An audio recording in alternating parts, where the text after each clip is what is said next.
president of the Montreal Storytellers Guild, and it's a real pleasure to have an in-person performance, our first one in over 19 months. The Montreal Storytellers Guild has been around for 25 years, and we normally have monthly swaps in Westmount, in the Westmount Library. But since COVID has happened, we've switched to virtual swaps. We have some bookmarks which are out of date. They give the dates of our in-person swaps. They're in the back, but they have contact information. They have our website and a phone number in case you ever want to find out more about what we are and what we're doing. One other thing that is happening right now, there's an international intercultural storytellers festival happening in the Montreal area. Several different libraries and other venues are giving storytelling concerts. We have a pamphlet about that as well. Since this is our first event in a while, I'm really anxious for us to get started. And our first teller will be Rob Clooney.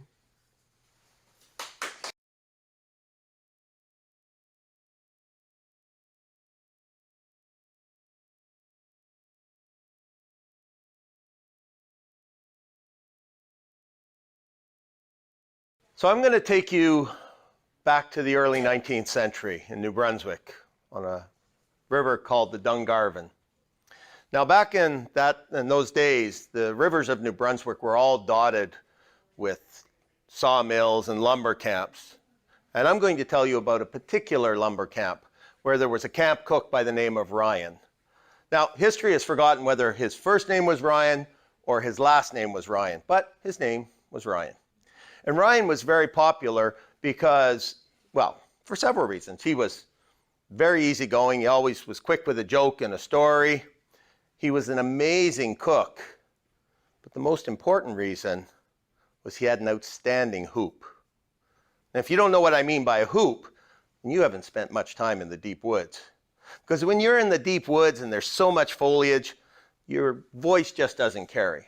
So the men would develop these yells so that they could hear each other, and Ryan's hoop was above and beyond anybody else's. Now, the camp that Ryan worked in followed a particular pattern. So every morning, Ryan would get up at about 5 o'clock in the morning. He would prepare breakfast. He'd make sure the wood stove had lots of wood and it was nice and warm for the men who were going to soon be getting up. And once breakfast was ready, he'd let out his hoop. Now they'd be startled, but they didn't mind because, well, like I said, he knew his way around the kitchen. And while they were eating their breakfast, Ryan would prepare the lunches because those men were going to go out for the day and they'd be gone. And he was going to stay behind and clean the camp, cut firewood, prepare food, that kind of thing. So after the men went off, he would do that and he would prepare their supper. And when the day had passed and it was ready to for them to come in, he would go to the tree line and he would let out his hoop. And when they'd hear that, they were happy because that meant they were going to have a good meal. Well, after they'd finished their meal, they'd usually sit around for the evening and sing songs and tell stories, and some of them would even gamble by playing cards. Now, Ryan, he never gambled. Not because he had anything against gambling, not because he had anything against cards, but he had a sick mother at home. And he was saving all his money to pay for her medical treatment. He kept his money in a bag on his belt, right here on his waist. Now, one particular morning, Ryan got up and things went just as usual. He made the breakfast and he gave the hoop and all the men got up, save for one. The camp boss, who was new to the area, he said he wasn't feeling well and he thought he'd better stay in bed and, get himself back into form. Well, can you imagine? Your boss tells you he's not going to be going to look over your shoulder all day. Would you mind? They didn't mind at all. So Off they went with their lunches, spent the day working, and Ryan went about his business. Now the day passed. It was getting late into the afternoon, and the men began to anticipate that hoop, but it wasn't coming. More time passed, it still didn't come, and they began to think, well, did we miss it? Or maybe he forgot. Maybe he just forgot. Whatever it was, the time arrived that they knew they had to get back to camp. So they got all their gear together and they went back to the camp. And what they found was shocking. There was Ryan lying on the ground, dead. It'd been a violent death.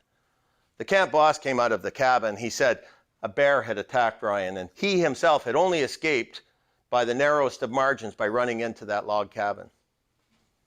Well, the men had no reason not to believe him, but they did have one question. What had happened to the money belt?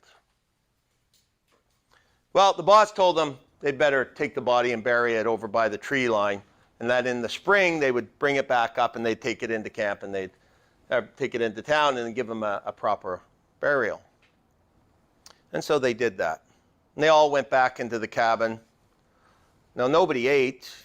I mean, Ryan hadn't really prepared anything. He hadn't had time, and nobody felt like eating anyway.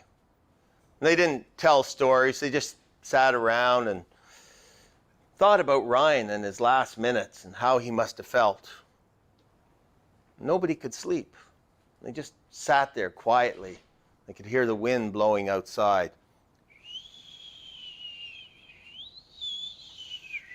And the snow, they could hear it coming up against the panes of glass.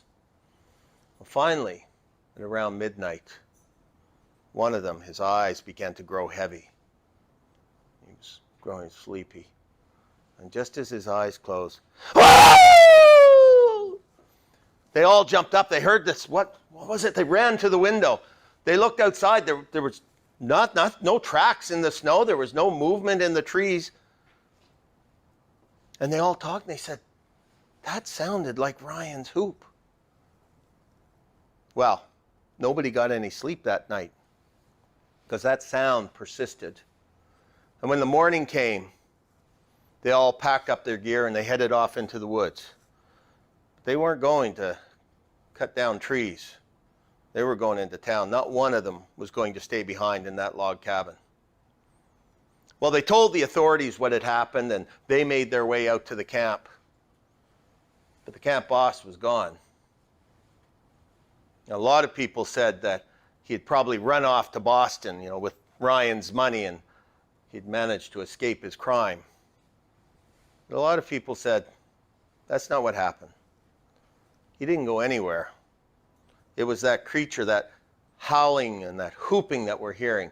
That creature got him. Revenge for what he had done to him. Now, I'm not asking you to believe this story. I myself believe it's true. But I will tell you one thing. If you go to New Brunswick today on the Dungarvan River, there is a whole track along that river where even today nobody will lumber. Nobody will log that section. Because even today when people are out walking, they'll hear that cry. Day and night they'll hear it. And some people say that it's an eastern cougar that's making that sound. But everybody and anybody from that area, they know what it is. That's the howling and the whooping of the Dungarvan hooper.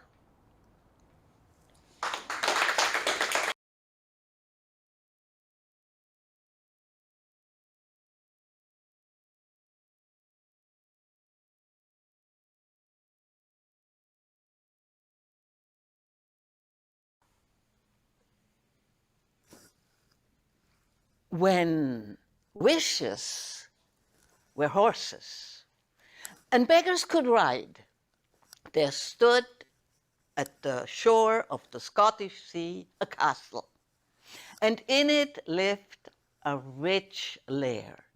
All the country around belonged to him. He was a good laird, as far as lairds go, but he had one great fault. He was superstitious. He really believed that a black cat would bring him bad luck, and the four-leaved clover would bring him good luck. He had a soothsayer, a fortune teller, who told him one day if he had a pair of pants sewn at the light of the full moon, those pants would bring him luck. And those pants had to be sewn not only at the light of the full moon, but at the graveyard of St. Andrews. Now, everybody in the region knew about St. Andrews. It was an old church abandoned at the time when the stories began. And the graveyard, everybody knew it. The graveyard was haunted. Many a brave, but it turned out stupid man, had gone to find out, full moon or not. And if they found out, none of them ever told, because none of them ever came back. Now the laird, he didn't care about that. He had a proclamation read out all over the territory that whoever sew him those pants at the light of the full moon, which would be next Saturday, whoever did that would get a bag full of gold. Now, as luck had it, and luck always has its way, Lucy Dove, she heard the proclamation. And Lucy, she had been, well, she still was, a seamstress in the employment of the laird. But now she was old. He had dismissed her. She had no more work. No soothsayer had ever predicted a bag of gold in her future. All she had was just enough not to die of either cold or hunger. But she thought about that bag of gold. She wanted it. And Lucy was old enough to know about abandoned churches and haunted churchyards and rich lairds. She decided, I will go for it. She collected some leftover material that she still had, different colors, and she cut it in the shape of pants for the laird. She pinned it together, she pasted it together, and come Saturday, at the time between sunset and moonrise, she gathered it all together with thread, and a needle, and scissors, and she went up to the graveyard.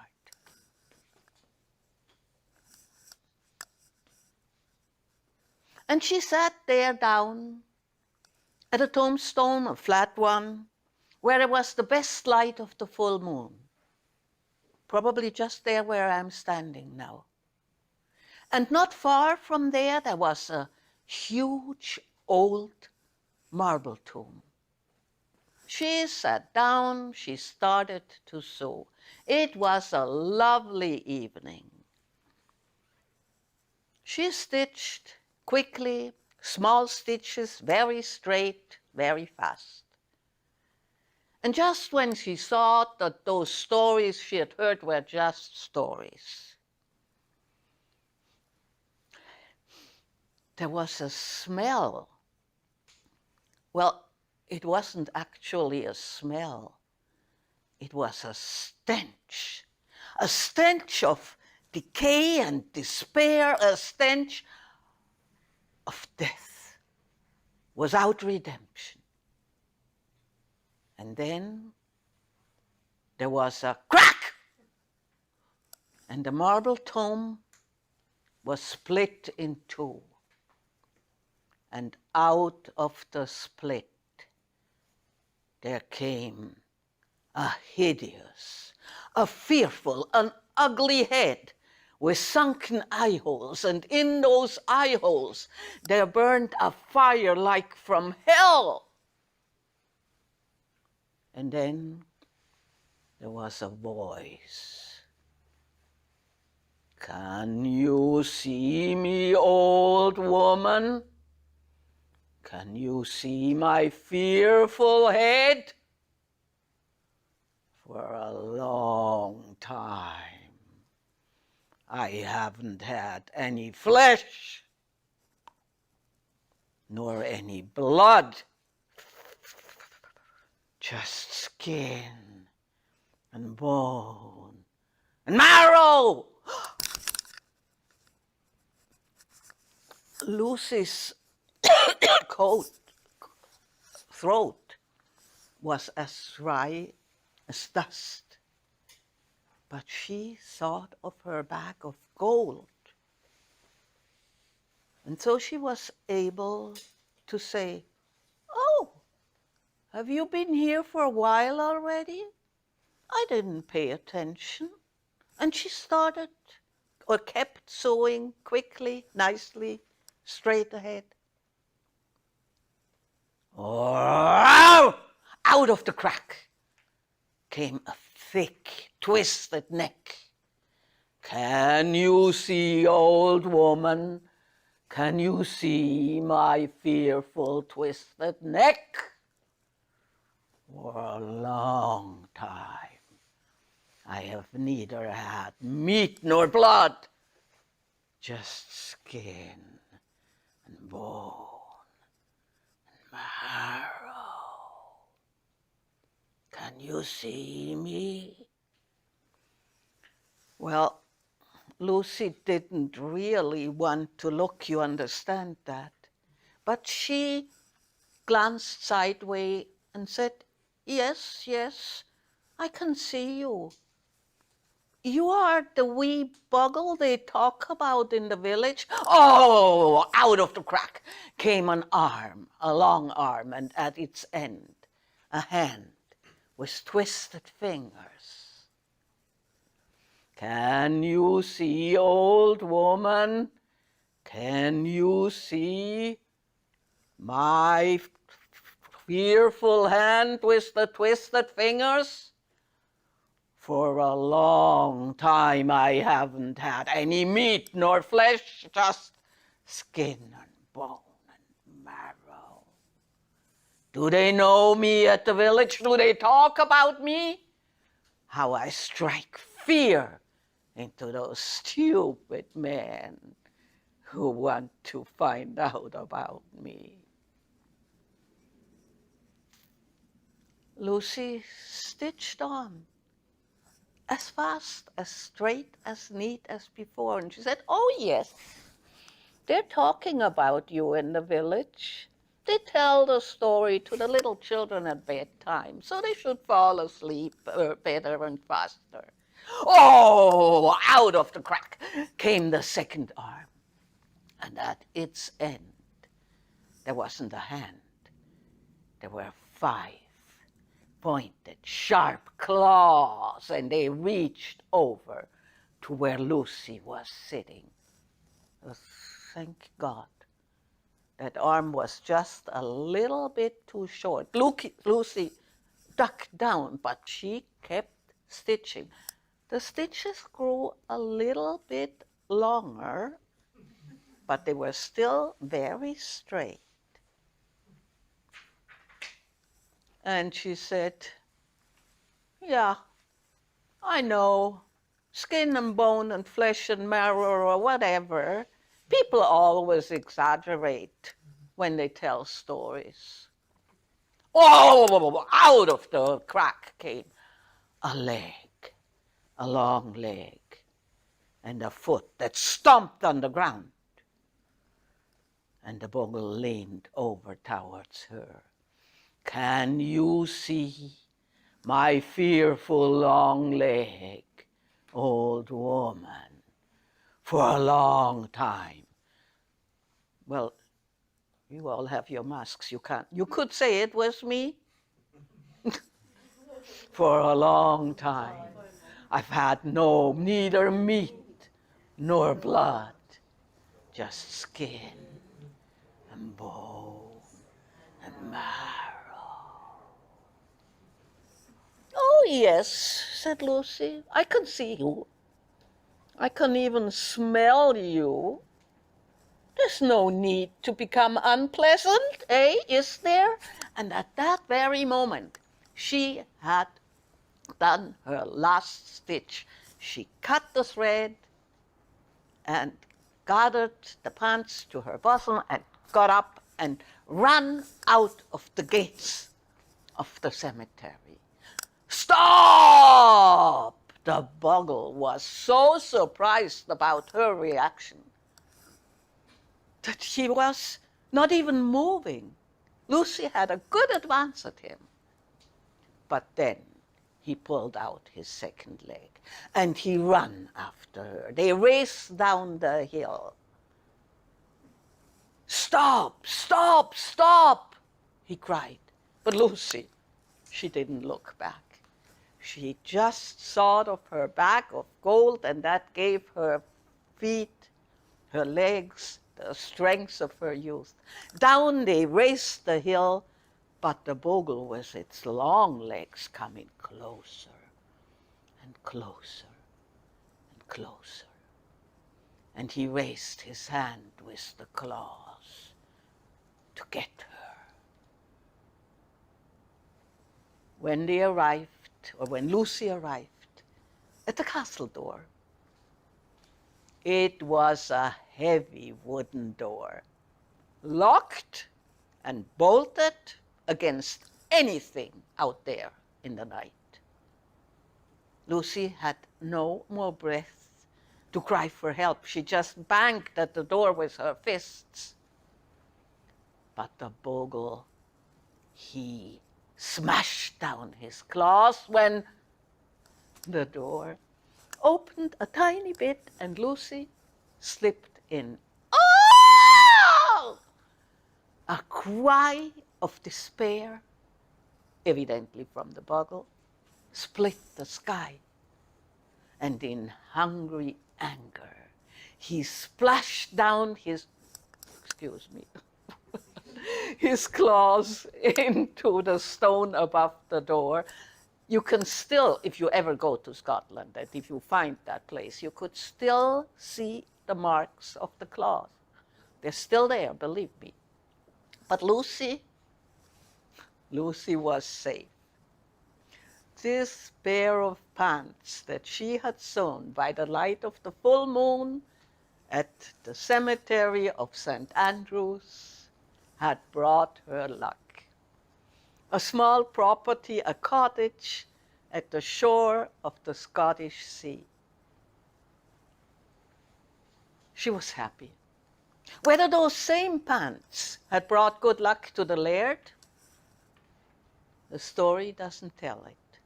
But the fearful creature was never seen again. Neither skin, nor bone, nor marrow.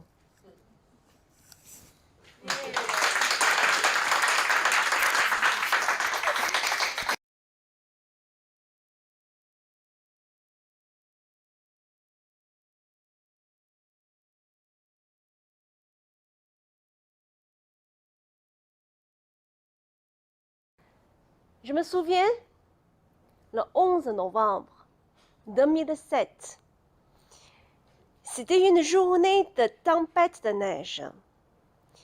Je suis venue de Pékin à Montréal. Dans l'avion, c'était M. Chapelot qui était mon voisin.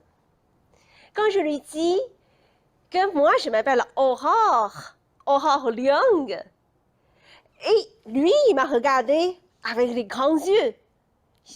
Devinez ce qu'il a dit? Aurore, l'enfant martyr. Mais on va prendre soin de toi. Maintenant, presque 14 ans se sont passés.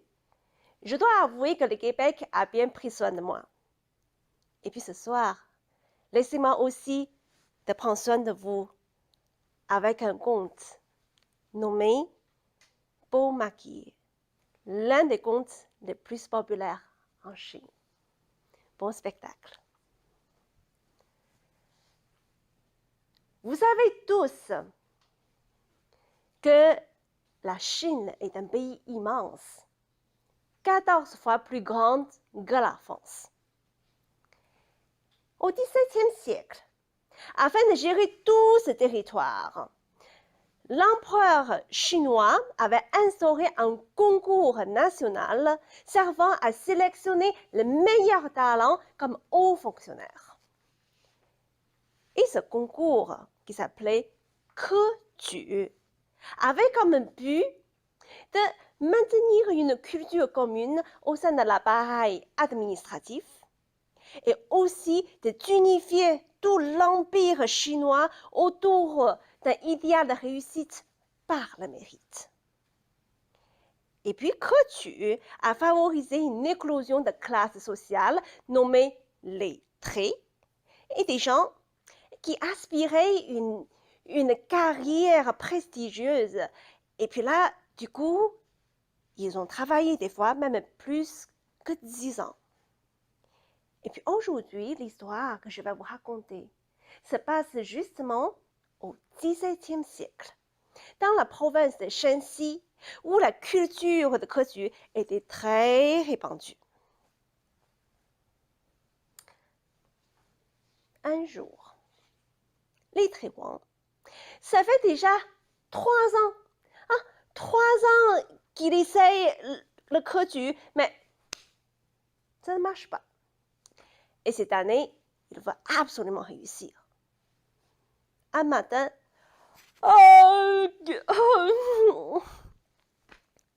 épuisé, étudié toute la nuit, il sort très tôt pour prendre l'air près du marché. Et puis là, il tombe sur une demoiselle encombrée de ballots qui pressait ses pas, fort gênée par sa longue robe de soie verte. Il la rattrape et constate c'est une mignonne beauté de 16 ans.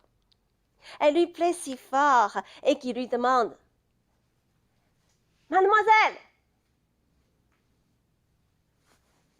où allez-vous comme ça, là, tout seul, de si grand matin ?»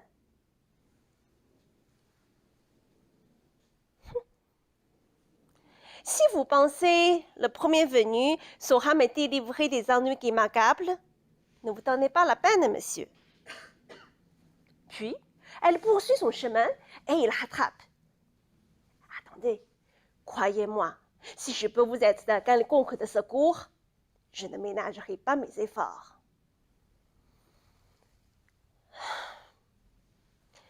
Là-bas du gain a poussé mes parents à m'épouser à une riche famille. L'épouse principale, très jalouse, me bat et m'humilie de 1000 façons. Je ne peux plus. Je m'enfuis. Mais jusqu'où pouvez-vous aller ainsi? Ce qui va m'arriver, monsieur, ça ne regarde qu'à moi. Attendez. Notre humble demeure n'est pas loin. Me feriez-vous l'honneur de la considérer comme refuge?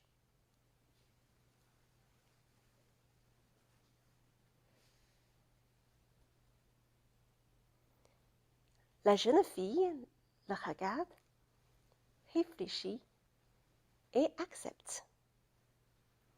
On fait passer la jeune femme à une entrée au fond d'un couloir avec l'ombre d'arbres centenaires.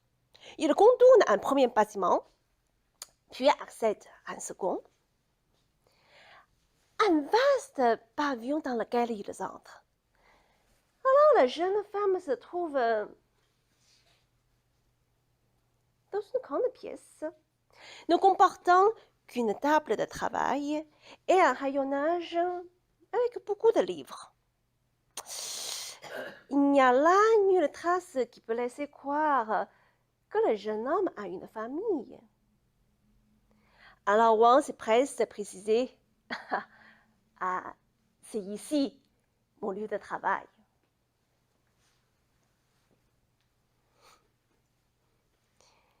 Je ne sais pas comment vous remercier, Wang. Puis elle s'approche de lui. Mais si les effets de votre compassion ont comme de ultimes conséquences de vouloir me sauver la vie, il faut me jurer de garder le secret que je suis ici. Wang accepte. Et il indique aussi à la jeune femme qu'elle peut dormir dans la pièce adjacente de son bureau. Des jours suivants, Wang concentre tous ses efforts sur les études. Et le soir venu, il retourne chez lui. Mais un soir, n'y tenant plus, il se faufile dans le pavillon, va s'allonger à côté de la belle et l'enlace. Et elle accepte ses avances. Depuis ce jour-ci, chaque soir, la jeune femme fait la danse et le chant juste pour Wang. Tuan, tu Wang,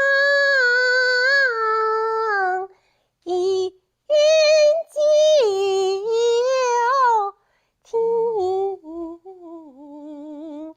yu guo.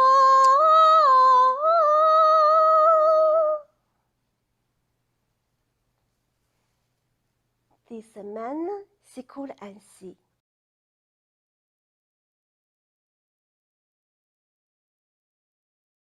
Et qu'il fait plus frais, la femme de Wang apporte une couverture à son mari dans le balcon et en la déposant,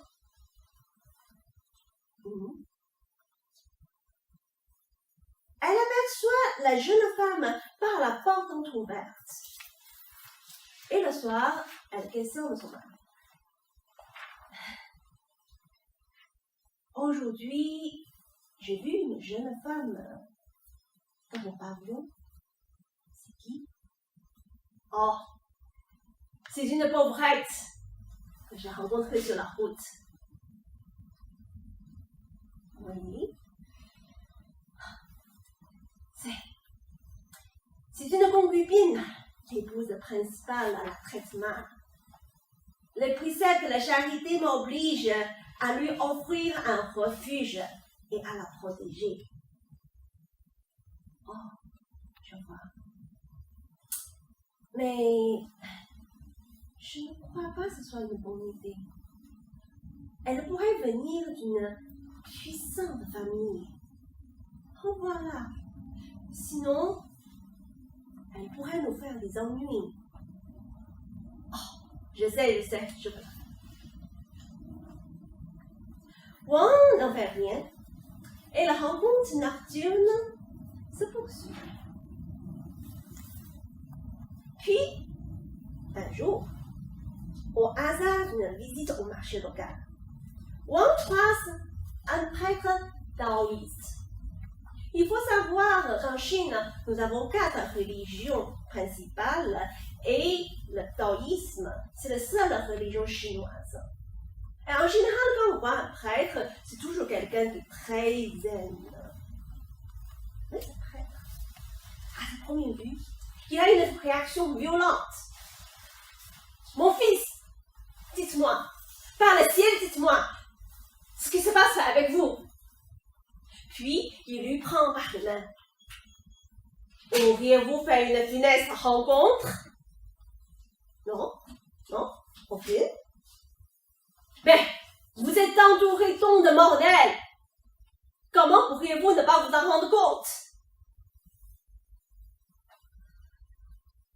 Le prêtre s'en va en grommelant. Ça ne marche pas. Un fou, un autre fou. La mort s'approche et il ne s'est même pas rendu compte. Qu'est-ce que je vais faire? Je ne peux plus faire. C'est vraiment mortel. Quant à Wang, sur le chemin de son retour, il s'efforce d'oublier l'affaire.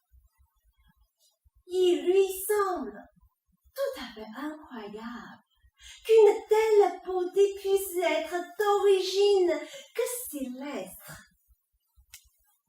Il poursuit son chemin, ses pensées toutes orientées vers sa beauté qui l'attend à la maison. Une fois arrivé au pavillon, il remarque la porte fermée de l'intérieur. Curieux. Ne sachant quoi faire, il contourne le bâtiment et jette un coup d'œil à travers la fenêtre.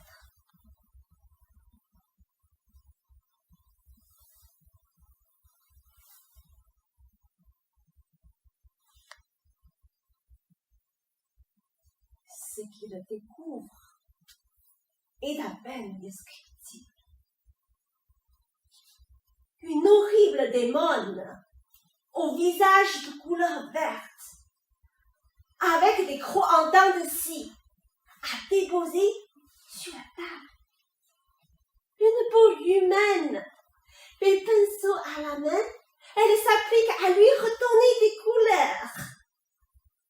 Et une fois terminée, elle soulève la peau, la regarde, la secoue, comme on le fait avec ses vêtements, et puis l'enfile. Elle redevient la ravissante jeune femme qui attend le retour de roi. Paniqué, incrédule, Wang se plate contre le mur. Et il a la vision du prêtre. Il se précipite pour le retrouver et il l'aperçoit dans la campagne. Et il l'attrape, se jette à ses genoux et implore son aide. Et le prêtre lui répond: Tu veux que je tue le démon?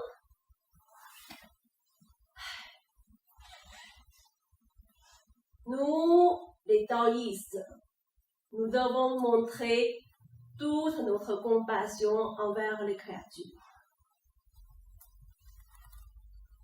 Je ne peux pas la tuer. Mais tu peux prendre mon fouchen et suspends-le en haut de la porte. Il va te protéger, toi et ta femme. Vous savez c'est quoi un fouchen? Fouchen, c'est un objet religieux que les prêtres taoïstes souvent apportent lors de leur pèlerinage.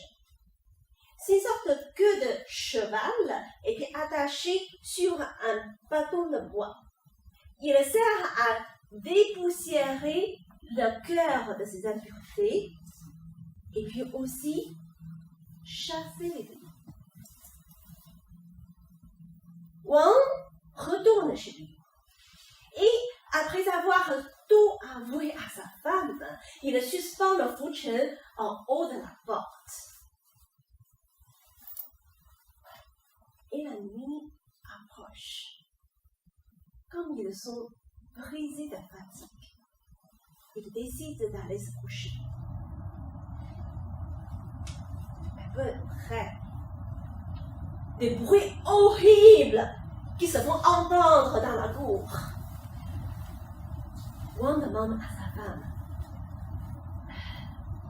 Sors par l'arrière, va voir. La femme contourne le bâtiment.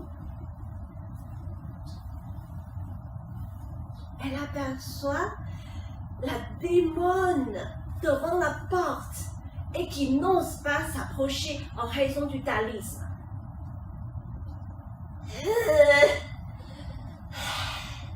Sale prêtre! Tu m'as fait peur avec ton fouchen!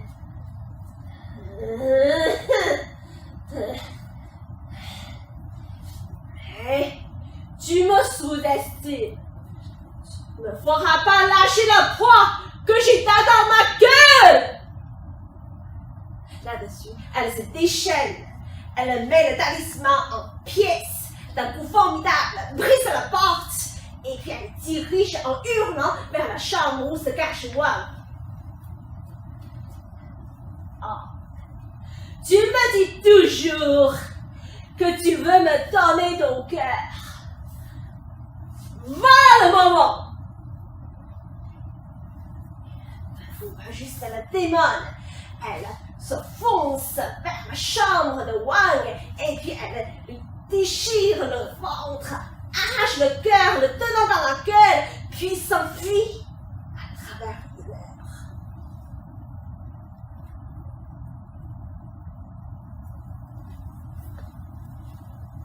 Et la femme qui a assisté dans la scène restait figée. Puis, il se met à hurler. Au secours! Au secours! Les servants arrivent. Ils voient que le mari mort, baignant dans son sang.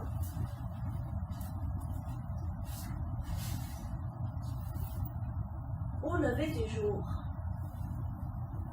la femme demande à un vieux serviteur d'aller chercher le prêtre dans son temple. Et quand le prêtre arrive sur le lieu, il regarde tout autour. Elle ne s'est pas enfuie bien loin.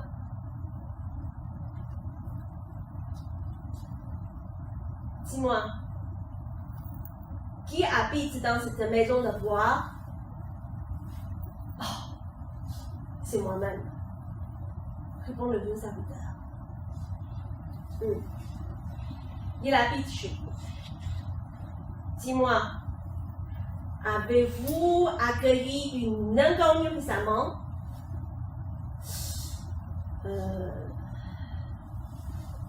Ce matin, il y a une vieille femme qui s'est présentée pour les travaux domestiques. Ma femme l'a retenue. Elle est encore chez nous. C'est elle. Le prêtre se dirige vers la maison et il s'approche et ordonne avec une voix forte. Monstre immonde, monte-toi au grand jour! La créature trouve une issue et elle s'enfuit. Mais le prêtre n'a aucun problème de l'attraper. À parvenir à son niveau, il lui assène un coup d'épée de bois. Elle se fond, c'est-à-dire la peau entière de la vieille femme se détache. Elle se glisse sur le sol et relève la démone dans sa forme hideuse. La prêtre lui tranche la tête et puis le corps entier se volatise en fumée spirale de fumée noire. Et le prêtre sort une gourde, la débouche,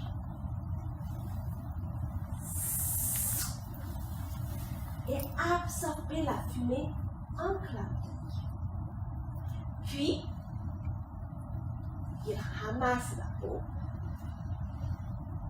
le roule, comme on le fait avec une toile. Puis, serre tout.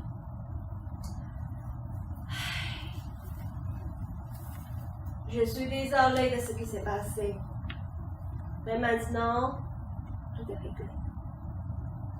Et je dois partir. Mais la femme m'arrête.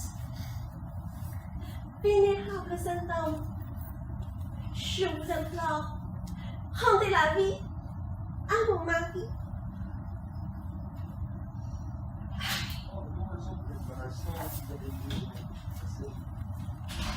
La puissance de mon art n'est pas assez grande. Je ne sais pas comment ressusciter les morts. Puis il s'en va. Puis il retourne. Quelqu'un peut-être peut le faire. Si vous arrivez à le convaincre. Il s'agit du fou du marché qu'on voit souvent vautrer dans la boue.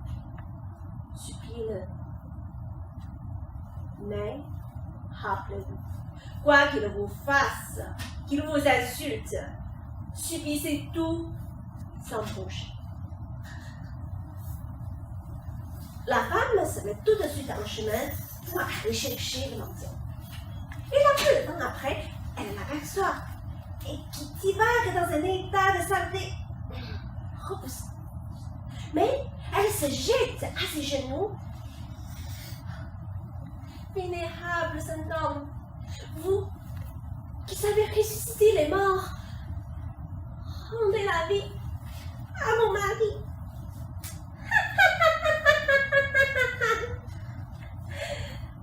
N'importe quel projet venu pourra être ton mari. Hein? À quoi bon de vouloir sauver l'autre? Moi, je peux t'aimer? Aïe, c'est vraiment étrange. C'est toi qui me demandes de faire revenir les morts. Et à ce moment-là, l'attroupement fait un véritable public. Et là, la mendiant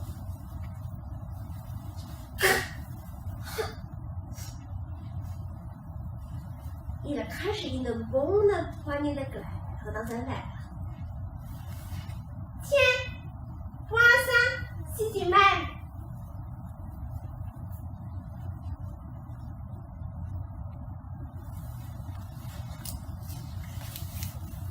Le cœur au bord des lèvres,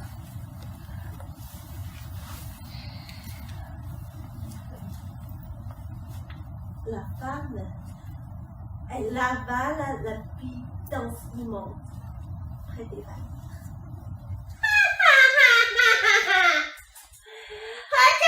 Regarde, hein? C'était pas le même vraiment, hein? Puis, il s'en va sans accorder aucune importance à la femme. Mais la femme le poursuit, le voit entrer dans un temple. Elle rentre dans le temple.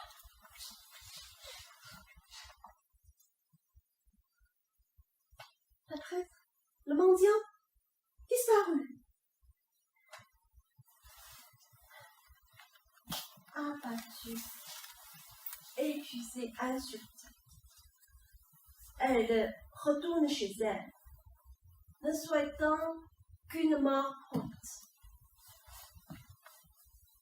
Mais elle doit laver et préparer le corps de son mari pour les funérailles. Malgré son état, elle s'efforce des choses comme il le doit et selon le coutume. Mais une violence de sanglots est extraordinaire. Une envie de vomir remonte et un flot formidable jaillit sans qu'elle puisse détourner la tête. Une matière répugnante inonde la plaie béante et, se transformer sous ses yeux épanouis, un cœur humain, et il semble palpiter dans la cavité ouverte. Et la femme s'efforce à fermer l'ouverture. Et de toute hâte, une personne en partage. Petit à petit, le corps devient tiède. Et puis elle l'a introduit sous la couverture. Au milieu de la nuit, la respiration redevient normale. Et, au point du jour, la mariée se réveille.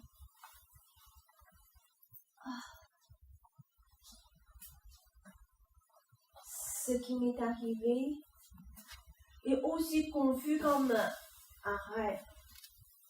Oh,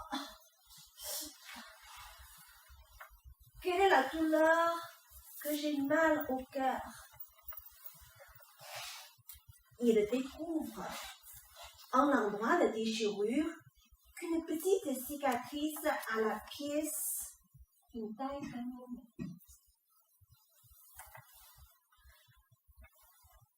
Comment les mortels sont stupides?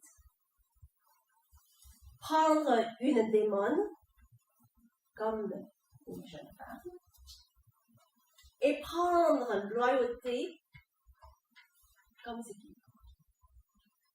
Mais la femme, pour sauver son mari, elle est même prête à avaler des crachets d'autrui.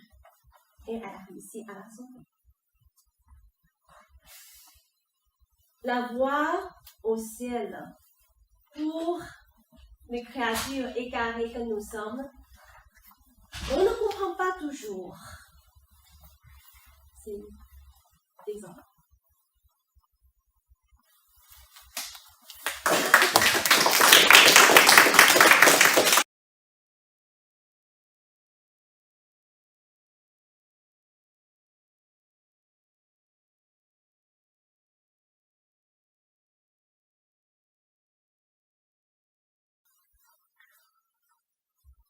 I had just gotten married and moved out of my parents' house. We found a cute little apartment in a building that looked like a castle. No, actually, it really was a castle. It had this grand entrance. It had stone spirals on the outside. And on the inside, even though the building had been converted to small apartments, you could have seen the former grandeur, the oak staircases, the walnut paneling on the walls. It was just a beautiful building. The castle was run by the Kowalskis. I should say it was run by Mrs. Kowalski. And she ran that building like a sergeant major. It was harder to get an apartment in the castle than to get into Harvard. But somehow we managed to get an apartment. Now, the rules were strict.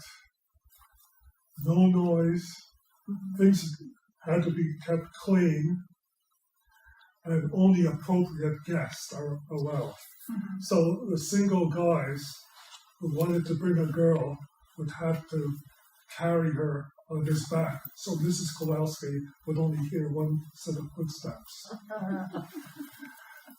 But despite all the rules, it was a pleasant place to stay. It was, as I was saying, quiet and clean.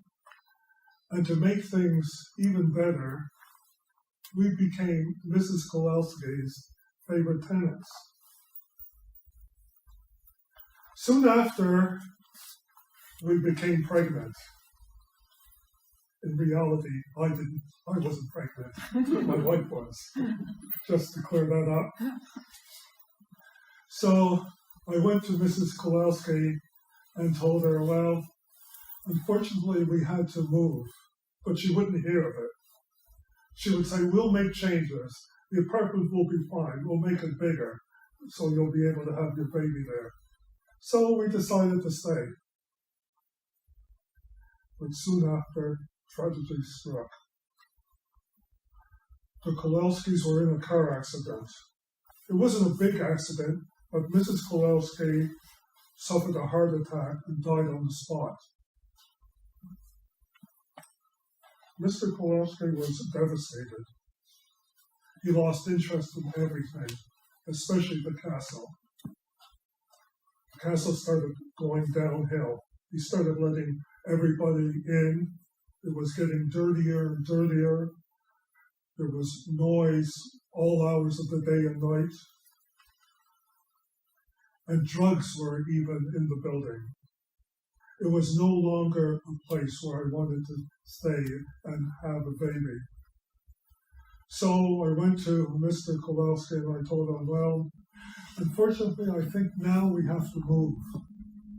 Though he protested a little bit, he really had lost all interest, so it wasn't that strong of a protest. A few days before we were about to move, we were going to bed on a particularly warm night, very hot night. I went to the window to open it, just to get a cross breeze, even though it was just as hot outside, but for some reason it wouldn't open. So I said, forget it, and went to bed. A little bit later, a chill filled the room. A chill that woke me. Got up, tried to open the window again, this time to let in warm air. But again, it wouldn't open. But while I was fiddling with the window, the chill dissipated. So again, I went back to bed. The chill returned. Again, it woke me. This time I went to the door to see if I could open the door. But again, the door wouldn't open. But again, the chill dissipated. So again, I went back to bed. Then, all of a sudden, the building started crashing down upon us. I jumped out of bed, grabbed my wife, and my heightened adrenaline state went to the door, kicked it open, and ran into the hallway. It was quiet. The building wasn't coming down. We looked at each other. I was covered with plaster dust from head to foot. My wife didn't have a speck on her. We went back into the apartment, looked up at the ceiling, and the ceiling had caved in, but only the part of the ceiling that was above me. For a second, I was thinking, Mrs. Kowalski? Needless to say, we moved right away. And really, that's where my story ended. But I want to leave you with two questions. The castle still exists. It's right there in Lower Westmount. There's been a fire and it's been renovated and turned into condos, but it's still there. Walk by it, go along the side, look up on the second floor. You'll see a small window. That was the window of apartment 3. Now tell me if you notice someone staring back at you. The second question I have is that the condo 3 has been on sale at well below market value. I'd be very, very interested if you would scoop it up and live there. Remember, Mrs. Kowalski really didn't want to chase people away. She wanted to keep people there. Thank you.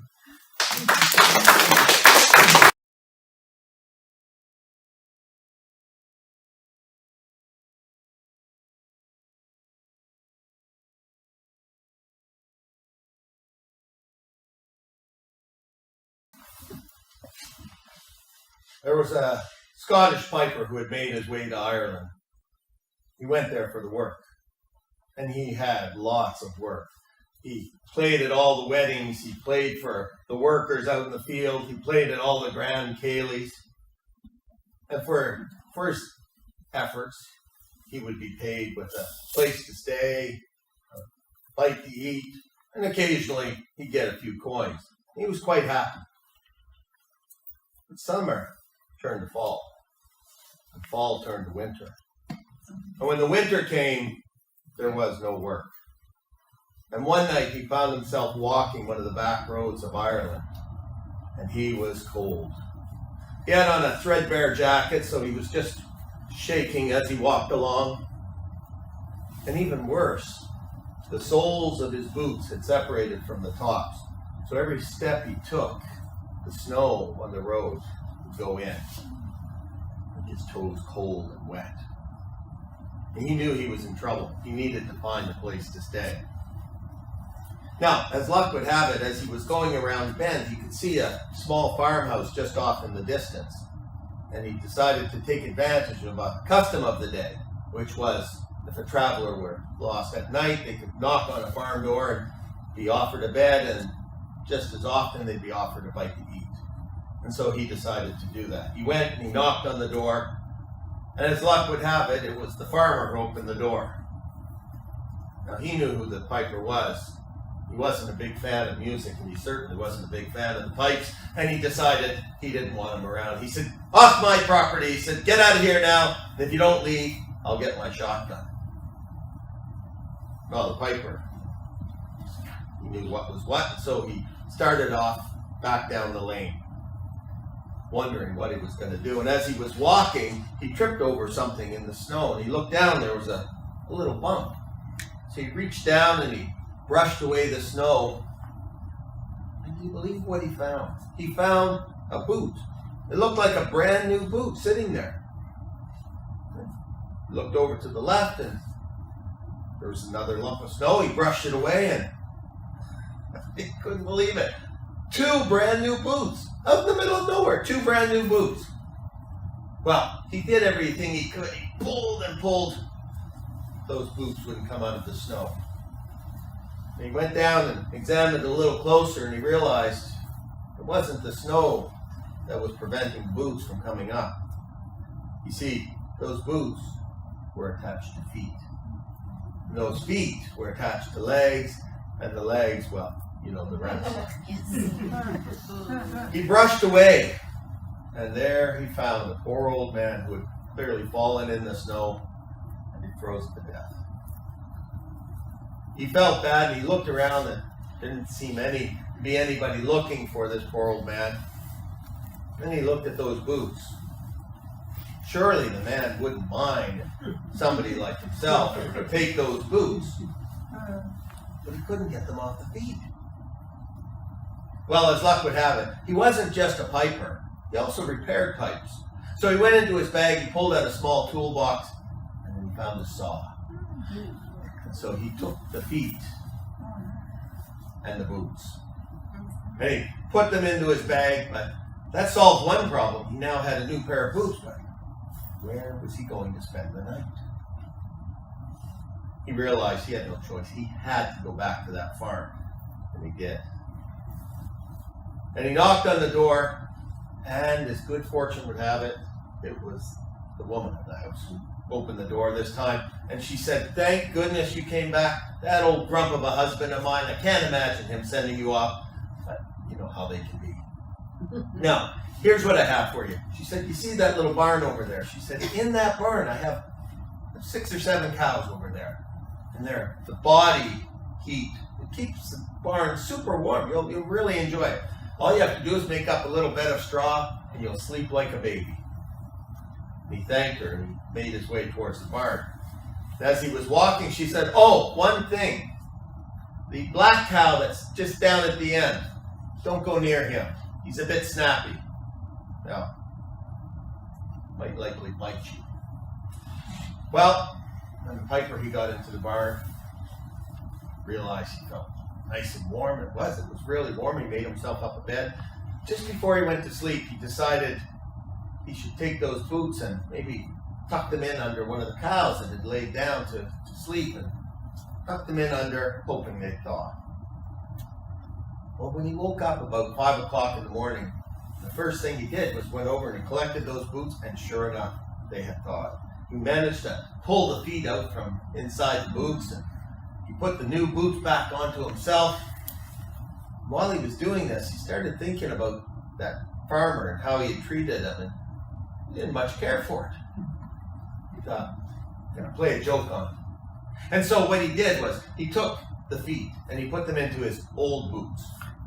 And he remembered what the lady had said about the cow, so he took the boots and he set them right down by the black cow down at the end. And when he heard her coming out to milk the cows, he went out the back and he got right beside a window where he could see and hear what was going on. She came in and she was looking around for him. She saw his bed, and then all of a sudden, "Husband!" There were the feet. She said, "The cow's eating the piper!" Well, the husband came out and he said, "Oh, we're in for it now." He said, "Those are our cows. We're responsible." But he said, the wife, she calmed down a bit. She said, "Look, nobody really knows the piper. Nobody knows he's here. All we have to do is bury the boots and the feet. Nobody will know. They'll think he went back to Scotland." The husband said, "You're a wise woman." And so they went out by the tree line and they dug a hole and they put the boots and the feet in that hole and covered them up.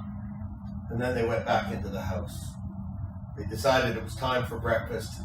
They poured some tea and put a little bit of whiskey in there just to take the chill off their bones and stabilize their nerves a little bit. Well, no sooner had they started to sip that tea, they heard this wailing sound. It sounded like a ghost. The husband, he ran over to the door and he opened, and there was that piper standing right where they had buried the feet. And he was looking right at the farmer, playing his pipes. And as he did, he took a step forward and he began to walk right towards the house. The farmer said, "Run, it's the ghost, the piper's ghost!" And they ran out the other door. Now the piper, he followed them down the lane a bit, but they were gone. He had a big laugh. He went into the house, and you'll never guess what he saw. There on the table, bacon, sausages, and right by the stove there was a big bowl filled with eggs that they were just getting ready to make. Well, he poured himself a tea, a little bit of whiskey in there just to calm his nerves, and he began to make the eggs. And no sooner had he dropped those eggs into the pan when there were 3 knocks at the door. He walked over and he opened the door, and he felt bad because there was this old man who was just shaking like this. And he said, "Brother," he said, "you're just in time." He said, "The people own the house, they're away." He said, "But I'm just making some breakfast. Come on in, sit down, put your feet up by the fire and warm up." And the man said, "Oh, that sounds really good. If only I could find my feet."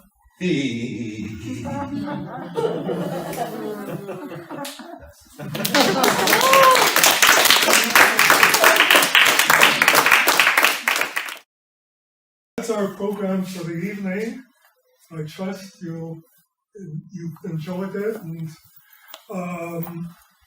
remember, Montreal Storytellers Guild, we have virtual storytelling every second Thursday. Our next one is November the 4th. And remember, there's also a intercultural storytelling festival, and we have pamphlets at the door, which gives all the information. And we have a Facebook page. Yeah, and we have a Facebook page. Yeah, too. and if you are interested in the Zoom telling, you would have to leave your email so that you can get the information how to join the Zoom thing. Yes, or you could email me at the Montreal Storytellers Guild saying you'd be interested. The information's also on our Facebook page. Yes. Okay, again, thank you, and we trust you enjoyed it, and we'll attend more storytelling events. Have a great time.